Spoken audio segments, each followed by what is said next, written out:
পীরের সংখ্যা এখন বাংলাদেশে দাঁড়িয়ে গেছে ৪৮,০০০।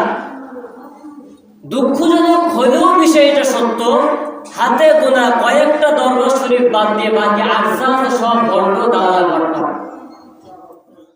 সাতাফতারিকুল উম্মতি আলা সালাস, আমার উম্মতের ভিতরে দল হবে ৭৩টা। ওয়া সাবিঈনা মিল্লাতাহুম কুল্লুহুম ফিন-নার, ৭২টা দল যাবে জাহান্নামে। ইল্লা ওয়াহিদ, শুধুমাত্র একটা দল যাবে জান্নাতে। সাহাবায়ে কিরাম প্রশ্ন করলো, ইয়া রাসূলুল্লাহ, ইয়া হাবিবাল্লাহ, কত বড় কঠিন কথা, ৭৩টা দলের ভিতর থেকে ৭২টা দল জাহান্নামে যাবে, একটা দল জান্নাতে যাবে, তারা কারা? রাসূল তো তার উম্মতের কথা বলছে, আমার উম্মতের ভিতরে দল হবে ৭৩টা। এখন শুধু আলেমদের ভিতরে দল আছে ৫১টা। দেওবন্দের আলেম যারা আছে এদের ভিতরে দল আছে, বর্তমান গ্রুপ আছে এখন ১৩টা। দেওবন্দ যারা আলেম আছে, আহলে হাদিস যারা আছে এদের ভিতরে দল আছে ১৫টা। বেরলভী নামে একটা দল আছে, একটা সংগঠন আছে, এদের ভিতরে দল আছে ১৬টা। জঙ্গি নামে একটা সংগঠন আছে, এইখানে দল আছে ৬টা। আর বাংলাদেশ জামাত ইসলামী একটা দল আছে, এইখানে দল আছে একটা। এই মোট ৫১টা। ১৩টা, ১৫টা, ১৬টা, ৬টা আর একটা, এই ৫১টা। এদের ভিতরে বেরলভী নামক যে দল, এটা হচ্ছে পীরদের কথা বলছে। এখন বাংলাদেশের ভিতরে এই যে ১৬টা গ্রুপ, এই ১৬টা গ্রুপ ভাগাভাগি হইতে হইতে এখন এই পীরের সংখ্যা বাংলাদেশে দাঁড়িয়ে গেছে ৪৮,০০০। খেয়াল করবেন মনোযোগ দিয়ে, পীরের সংখ্যা এখন বাংলাদেশে দাঁড়িয়ে গেছে ৪৮,০০০। দুঃখজনক হলেও বিষয়টা সত্য, হাতে গোনা কয়েকটা দরবার শরীফ বাদ দিয়ে বাকি আফজাল সব ভণ্ড দালাল বাটপার। এখন আসেন মূল কথায়। দেখুন, আমরা তো আসলে এগুলো বুঝি না যে কারা হচ্ছে হক পথে আসছে আর কারা হচ্ছে ভণ্ড। এখন সিনেমা উপায় কি?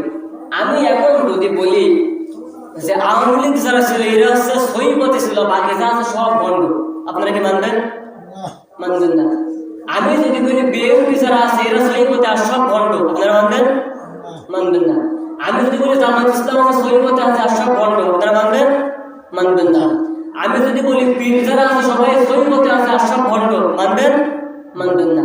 তার কারণ হলো আল্লাহ রাসূল যে হাদিসের ভিতরে বলছেন যে ৭৩টা দল থেকে একটা জান্নাতে যাবে, তার মানে যত দল আছে এদের ভিতর থেকেই একটা দল হবে। আওয়ামী লীগের ভিতরে সবাই খারাপ এমনটা না, ভালো আছে। বিএনপির ভিতরে সবাই ভালো খারাপ নেই এমনটা না, ভালো খারাপ মিলেই আছে। পীরদের ভিতরে সবাই যে খারাপ ভালো নেই এমনটা না, ভালো আছে। প্রত্যেকটা দলের ভিতরে ভালো আর খারাপ মিলাই আছে। এদের ভিতর থেকে এই সব দলের থেকে একটা দল হবে, এইটা যাবে জান্নাতে। এখন তারা কারা? চিন্তার বিষয়। কারণ আল্লাহ রাসূল বলছেন যে আমার উম্মতের ভিতরে দল হবে ৭৩টা, ৭২টা জান্নাতে যাবে, একটা জান্নাতে আসবে। সাহাবায়ে কিরাম প্রশ্ন করলো, ইয়া রাসূলুল্লাহ, ইয়া হাবিবাল্লাহ, সব কথা বুঝলাম, ৭২টা জান্নাতে যাবে, একটা জান্নাতে যাবে, তারা কারা? আল্লাহ রাসূল দেরি করলেন না, সঙ্গে সঙ্গে আল্লাহ রাসূল বললেন, মা আনা আলাইহি ওয়া আসহাবিহি। যে সমস্ত মানুষগুলো, যে দলের মানুষগুলো, নেতা কর্মীরা, যে পীর এবং তার মুরিদরা শুধুমাত্র আমি রাসূল আমার তরিকা অনুযায়ী চলবে, মা আনা আলাইহি ওয়া আসহাবিহি, আমাকে এবং আমার সাহাবায়ে কিরামদের অনুসরণ করবে, শুধুমাত্র ওই মানুষগুলোকে আমি একটা দল করে জান্নাতে নিয়ে দেব, বাকি আর সব দল যাবে জাহান্নামে। বলুন নাউযুবিল্লাহ। আল্লাহর কথা, সূরা হামিম সাজদা 33 নম্বর আয়াত। আল্লাহ রাব্বুল আলামিন বলেন, ওয়া মান আহসানু কাওলাম মিম্মান দাআ ইলাল্লাহ ওয়া আমিলা সালিহান ওয়া ক্বালা ইন্নানি মিনাল মুসলিমিন। আল্লাহ রাব্বুল আলামিন বলেন, ওয়া মান আহসানু কাওলাম মিম্মান দাআ, ওই ব্যক্তির কথার থেকে, ওই দলের নেতা কর্মীর থেকে কার কথা উত্তম হতে পারে? ওই ব্যক্তির কথা থেকে কার কথা সহি কথা হতে পারে, উত্তম কথা হতে পারে? ওমান আহসানু কাওলাম মিম্মান দাআ যে ব্যক্তি মানুষদেরকে আহ্বান করে শুধুমাত্র আল্লাহর দিকে, মানুষের দাওয়াত দেবে আল্লাহর দিকে, ওয়া আমিলা সলিহা, সে নিজেই নেক আমল করবে, অন্যকে নেক আমল করার জন্য আহ্বান করবে, ওয়া ক্বালা ইন্নানি মিনাল মুসলিমিন, এবং নিজেকে মুসলমান বলে দাবি করবে। বলুন সুবহানাল্লাহ। এখন হচ্ছে মনোযোগ দেওয়ার সময়। এই সময়টা মনোযোগ দিবেন। আল্লাহ বলছেন ওই ব্যক্তির কথার থেকে কার কথা উত্তম হতে পারে, যে মানুষকে আল্লাহর দিকে ডাকে এবং নিজে নেক আমল করে, অন্যকে নেক আমল করার সুযোগ করে দেয়, আহ্বান করে, আর নিজেকে মুসলিম বলে দাবি করে। এটা হচ্ছে আল্লাহর কথা। এখন রাসূল বলছেন মা আনা আলাইহি ওয়া আসহাবিহি, যারা আমাকে এবং আমার সাহাবাদের অনুসরণ করে, শুধুমাত্র এই মানুষ যাবে জান্নাতে, বাকি সব যাবে জাহান্নামে। এখন আসলে আল্লাহর আদেশ এবং রাসূলের আদেশ নিষেধ, সাহাবাদের আদেশ নিষেধ। আল্লাহ রাসূল বলেন যে মানুষগুলো আমাকে এবং আমার সাহাবাদেরকে অনুকরণ করবে, ওই মানুষগুলো যাবে জান্নাতে, বাকি সব মানুষ যাবে জাহান্নামে। এখন চিন্তা করে দেখুন, আমাদের সমাজে অনেক আলেম আছে, ইস্তানকাল পাত্রর দিকে তাকিয়ে কোরআনের কথা বলে না। এই মানুষগুলো বলতে থাকে দিনকাল তো এখন ভালো না, যখন দিনকাল ভালো আসবে ওই সময় বলবো। এই শ্রেণীর আলেম, যে সমস্ত আলেমগুলো কোরআনের সহি কথাগুলো, সত্য কথাগুলো গোপন করে, কোরআনের কথা বাদ দিয়া শুধুমাত্র নিজেদের তৈরি করা মতবাদ দিয়ে আলোচনা করবে, কিয়ামতের কঠিন ময়দানে সর্বপ্রথম এই শ্রেণীর আলেমদেরকে জাহান্নামে দিয়ে জাহান্নাম উদ্বোধন করা হবে। নাউযুবিল্লাহ। আমরা কিন্তু সচরাচর যারা মূর্খ সমাজ, তারাও কিন্তু একটা কথা বলে যে হুজুরের এত কথা বলে, কিয়ামতের দিন সর্বপ্রথম একদল আলেমেরা জাহান্নামে যাবে।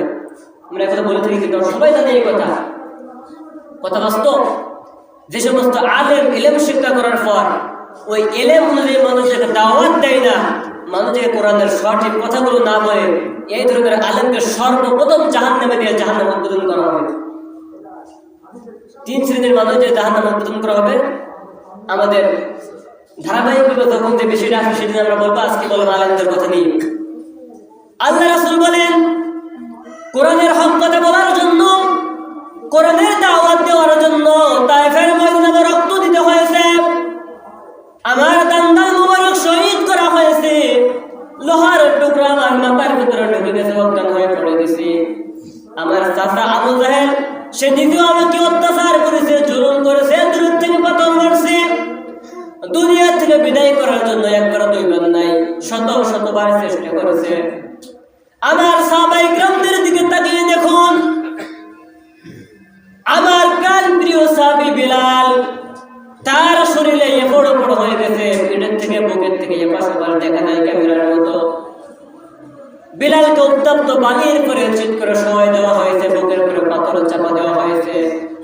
বিলালকে জিজ্ঞাসা করো, বিলাল ইসলাম ছেড়ে দাও, কালিমা ছেড়ে দাও, শান্তি পাবে।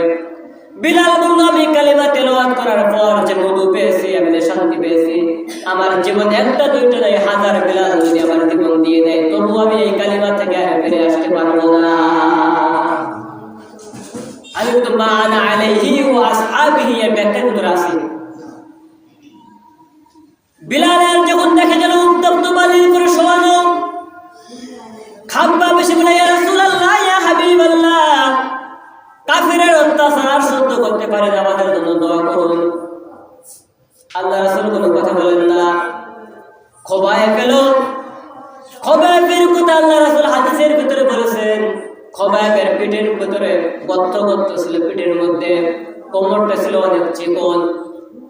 খোবায়ের কোমর থেকে অনেক সাহাবায়ে কিরাম হাসাহাসি করতেন। আল্লাহ রাসূল বলেন তোমরা হাসাহাসি করো না, কারণ এই খোবায়েব ইসলাম গ্রহণ করার কারণে, কোরআনের দাওয়াত দেওয়ার কারণে, কালিমার দাওয়াত দেওয়ার কারণে তৎকালীন যুগের কাফেররা লোহার আগুনে জ্বালাইয়া লাল টুকটুক হয়ে গেছে। জ্বলন্ত আগুনের লোহার আগুনটার উপরে খাব্বাবকে চিৎ করে শোয়াই দেওয়া হয়েছে, খোবায়েবকে চিৎ করে শোয়াই দেওয়া হয়েছে। তার শরীর থেকে চর্বিগুলো গলতে গলতে তার এই আগুন নিভে গেছে। আর এই আগুনের তাপ তার পিঠে এখনো পর্যন্ত দেখা যায়। আর এই আগুনের তাপ লাগার কারণে খোবায়েবের কোমর চিকন হয়ে গেছে। এটা তার হাসির কোনো কারণ নেই। বলুন আল্লাহু আকবার। চিন্তা করতে হবে। এখন আসেন আম্মারের দিকে। আম্মার বলে, ইয়া রাসূলুল্লাহ, ইয়া হাবিবাল্লাহ, কাফেররা মতো অত্যাচার করতে করতে কখনো জ্ঞান কখনো অজ্ঞান হয়ে যায়। এই অবস্থায় আমার মা সুমাইয়াকে তারা নির্মমভাবে শহীদ করা হলো। আমার চোখের সামনে দেখে আমার মা সুমাইয়ার লজ্জাস্থানের ভিতরে উত্তপ্ত গরম বল্লভ চুকিয়ে দিয়ে শহীদ করা হলো। আমার বাবা ইয়াসকে দুইটা দ্রুতগামী ঘোড়ার পায়ের সঙ্গে রশি বেঁধে, আমার বাবার দুই পায়ের সঙ্গে রশি বেঁধে দুই দিক থেকে টান দেওয়া হলো। আমার বাবার মধ্যখান থেকে এদিক ওদিক হয়ে গেল, দুই ভাগ হয়ে গেল। ইয়া রাসূলুল্লাহ, ইয়া হাবিবাল্লাহ, শুধুমাত্র একটা অপরাধ, কালিমা পড়ছি আর ইসলামের দাওয়াত দিয়েছি, শুধুমাত্র এই অপরাধ। একটা দুইটা নাই, 1,75,000, 2,24,000 পয়গম্বর, এর ভিতর থেকে 2 জন নবী ব্যতীত আর সমস্ত নবীদেরকে ইসলামের দাওয়াত দেওয়ার কারণে কাফেরদের কাছে মাইর খেতে হয়েছে, জীবন দিতে হয়েছে, রক্ত দিতে হয়েছে।